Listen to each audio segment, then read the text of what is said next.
Halo semuanya, hari ini kita akan membahas sebuah pertanyaan yang mungkin sering muncul di benak banyak orang. Kenapa sih banyak orang Indonesia memilih jadi TKI di luar negeri? Padahal kan kalau dipikir-pikir, bisnis di dalam negeri itu lebih menjanjikan buat jangka panjang. Yuk kita bahas. Menurut data dari BP2MI, setiap tahunnya ratusan ribu orang Indonesia berangkat jadi TKI, baik formal maupun informal. Negara tujuan paling populer itu seperti Malaysia, Taiwan, Hong Kong, Arab Saudi, dan Korea Selatan. Banyak dari mereka kerja sebagai asisten rumah tangga, buruh pabrik, perawat lansia, hingga pekerja konstruksi. Kenapa mereka memilih jalan ini? Jawabannya bisa jadi sederhana, karena butuh uang cepat. Alasan orang lebih memilih jadi TKI, yang pertama penghasilan lebih besar atau dalam jangka pendek. Gaji TKI bisa 3-10 kali lipat lebih besar dibandingkan kerja lokal. Misalnya di Korea Selatan, gaji TKI bisa sampai 20-30 juta per bulan. Sementara di Indonesia lulusan SMA bisa jadi cuma dapat 2-4 juta. Yang kedua, minimnya lapangan kerja di daerah.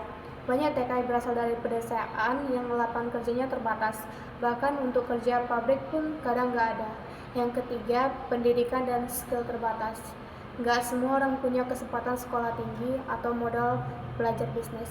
Jadi kerja ke luar negeri jadi pilihan yang pasti dapat penghasilan. Tapi, apakah jadi TKI solusi jangka panjang?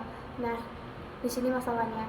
Jadi TKI memang menjanjikan penghasilan cepat, tapi banyak TKI pulang ke Indonesia tanpa bekal usaha atau skill baru.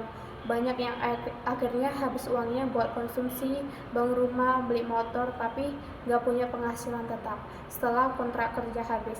Sementara itu, membangun bisnis Indonesia memang butuh waktu, tapi jauh lebih berkelanjutan. Misalnya, mulai dari jualan online, buka warung kopi, jasa cuci motor, atau UMKM kecil-kecilan. Kalau ditekuni, bisa jadi sumber penghasilan seumur hidup.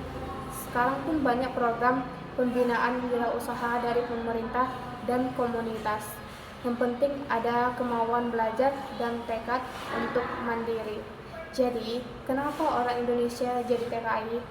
Karena faktor ekonomi, keterbatasan pilihan, dan kebutuhan mendesak. Tapi kalau ngomongin jangka panjang, membangun bisnis di Indonesia itu jauh lebih menjanjikan dan membebaskan. Baik, itu saja penjelasan dari saya. Semoga video ini dapat bermanfaat. Terima kasih.